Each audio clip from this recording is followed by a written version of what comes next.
बंधु नमस्कार, सत श्री अकाल, प्रणाम।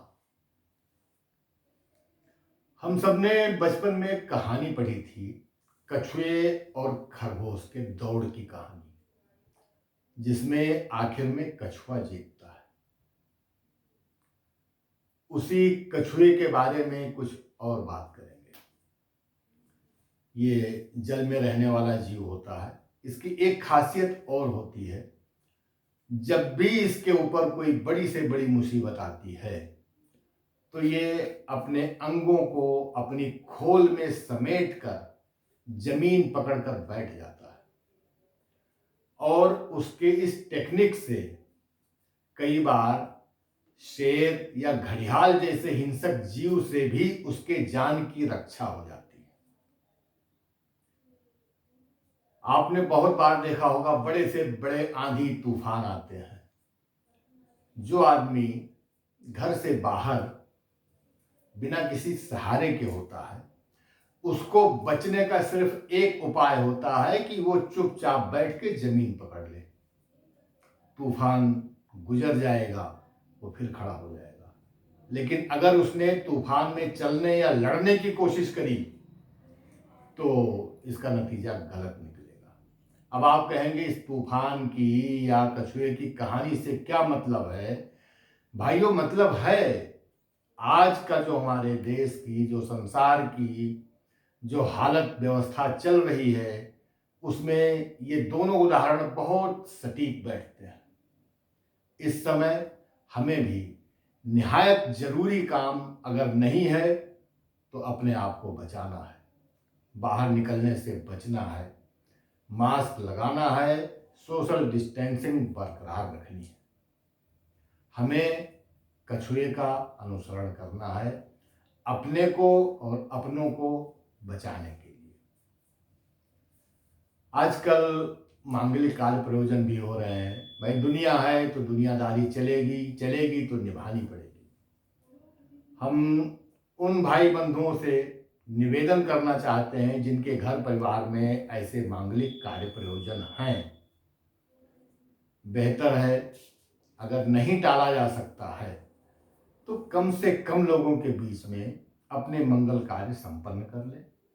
भविष्य में उचित समय आएगा, अच्छे खुशी के मौके आएंगे, तब उनको जितना भी अपने सर्किल का, अपने रिश्तेदारों, दोस्तों, अपनों को जितना निमंत्रण देना है, जितना खिलाना पिलाना है, जितना भव्य समारोह का आयोजन करना है, कर सकते हैं।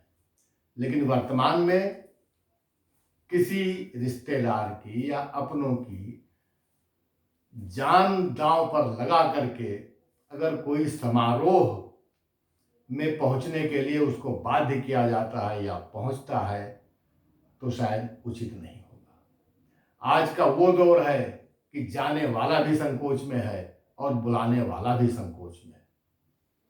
हाँ, ये बात अलग है कि हर शादी में कुछ चाचा, मामा, मौसा, फूफा टाइप के लोग होते हैं जिनको ये वहम होता है कि वो नहीं जाएंगे तो शादी कैसे होगी।